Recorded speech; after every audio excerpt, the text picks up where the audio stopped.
Have you ever found yourself spending more than you intended just to save a little money? Probably. It happens to all of us and frequently. In fact, they've even created a name for it. It's called spaving. The word is a blend of the words spending and saving, and it refers to any time we are asked to spend more to save more. On one hand, I suppose it's nice to know you're not alone when you do it. On the other hand, it's so common and normal nowadays, it can be difficult to recognize when we're giving in to it. But there's no doubt the practice contributes to both clutter in our home and larger than expected credit card statements every month. So it's something we should probably take a bit more serious. Spaving happens when we justify buying more than we intended to because of the promise of saving money in the long run. For example, we might buy more items to qualify for free shipping or purchase a second item at a deep discount, thinking we're making a smart financial decision. Retailers are skilled at crafting deals that encourage this behavior, often leading us to spend more than we planned. Large corporations are incredibly gifted and educated and focus group tested on the best ways to offer savings for increased spending that results in their increased profit. But large corporations aren't the only ones. Even the most rookie online entrepreneur will be schooled in the subtle art of trying to get their community to buy just a little nicer package for a seemingly better price. I see it all the time. Almost every online platform, from email delivery systems and sales pages to online stores and credit card processors, provides simple in-house features for entrepreneurs to make more money by upselling products to their customers. At every turn, the goal is to part you with your money. No doubt you've seen the option in countless places, and now you have a name for it. Spaving is a word that has been used as far back as 2004, but it's grown in popularity in recent years because of inflation.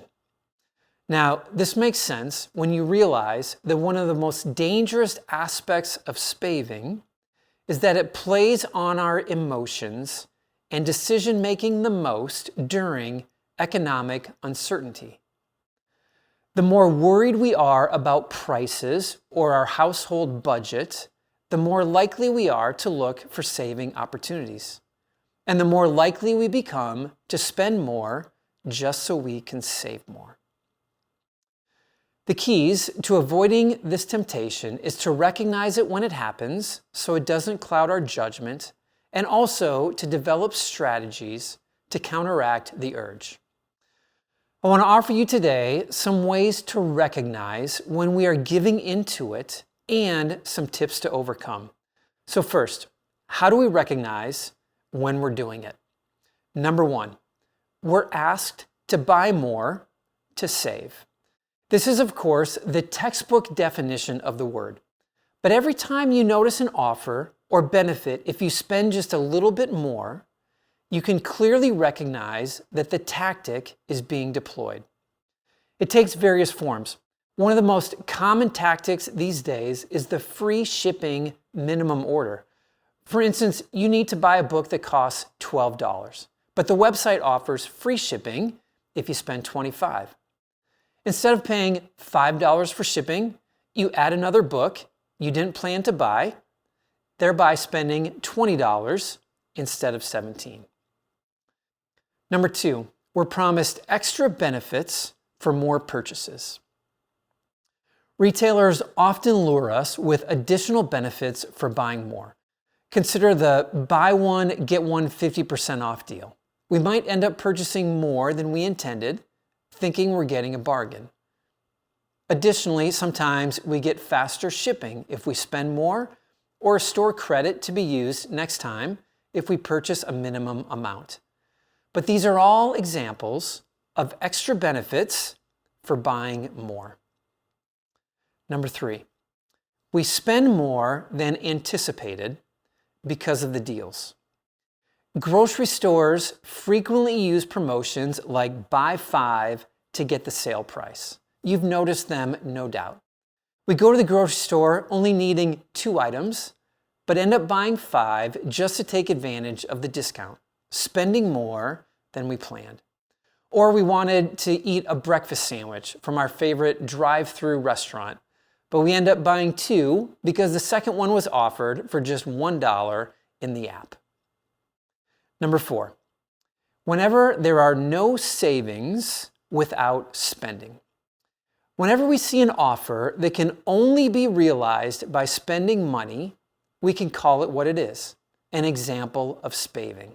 Offers like get $5 off if you spend $50 or $10 off when you spend $100 are designed for one reason, to get you to spend more than you wanted to. Number 5, we make an impulse purchase triggered by a promotion. Every time we walk out of a store with additional items that we didn't enter the store or open the website to purchase, it would be wise for us to reflect on what happened, especially purchases made without careful consideration, to see if the invitation to save money somehow spurred those purchases. Number 6, we react to deals out of financial insecurity and fear. According to experts, we become more hyperactive to deals and sales when we sense financial insecurity. On paper, this makes sense. The more fear we feel about personal finances, the more desire we have to save. But couple that fear with retail tactics that result in us spending more than we needed, and you have a recipe for trouble. So then, how are we going to stop overspending to save money? Because if we can get this right, we can save money, time, and space. Let me end with some practical ways to stop spaving. Number 1, evaluate your past history with shopping. It might not be enjoyable, but before any other step, it would be smart to get open and honest with yourself about your past shopping habits. If you look around your home and realize you tend to buy more than you need, it would be helpful to know that. It would also be a good indicator that you're prone to fall into this trap. Number 2, ask yourself, do I really need more? Before adding extra items to your cart to qualify for a discount, ask if you genuinely need those additional items. Often the answer is no. In fact, almost every time the answer is no. Remember, if you didn't need an item before you saw the sale price, you don't need it after. Number 3, do the math. Loss aversion is our tendency to focus more on what we are losing than what we are gaining.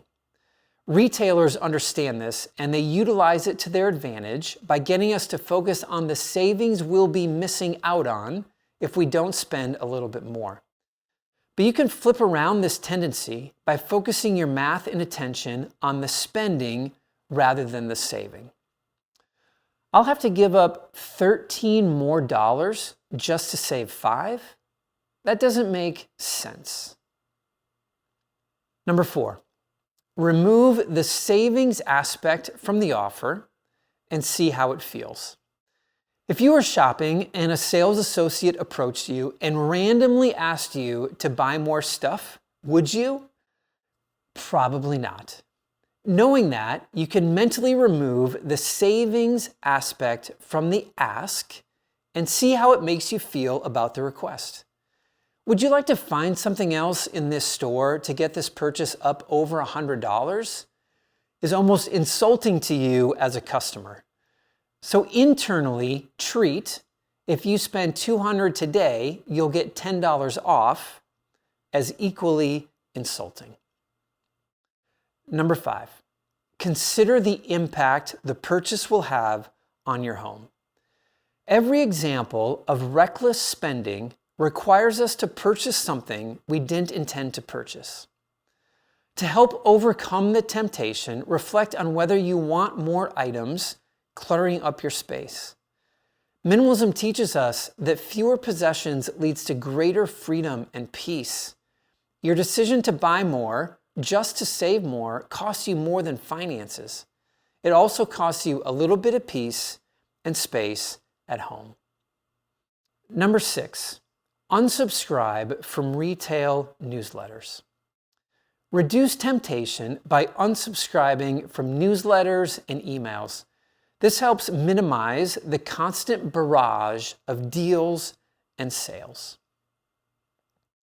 Number 7, for bulk purchases, ask 3 questions. One often utilized example of spaving is bulk purchases. Despite my passion for minimalism, I've never been entirely against the idea of bulk purchases. Sometimes they make perfect sense, and our family of 4 still purchases a few things in bulk. However, to be intentional in our purchasing, we need to ask 3 questions. How much money will this actually save me? How long will it take my family to consume this bulk purchase? And number 3, how much space do I need to store these items? Number 8, say the word spaving whenever you see it. The next time you're shopping in store or online and see an example of a spaving tempting you to make a purchase, call it what it is. This is an example of the store using spaving to entice me. I only save if I spend more. You may still decide to buy more, but just articulating aloud what is happening will help you overcome the temptation more times than if you don't. And number 9, maybe a bit unpopular, but ask your spouse or partner. So often we skip this step precisely because we know what that impartial voice is going to tell us. But I think that's too bad because a relationship should be a partnership. Each person working to become the best version of themselves that they can possibly be. And oftentimes, input can be helpful. So the next time you're tempted to spend a little bit more just to save a little bit more, ask your partner and see what he or she thinks about the idea. Will these 9 tips stop you from ever falling into the trap of unintentionally spending more than you intended? Probably not. But they are definitely worth considering every time we see a store trying to convince us to spend more just to save more. Because our shopping habits should never keep us from the life we want to be living.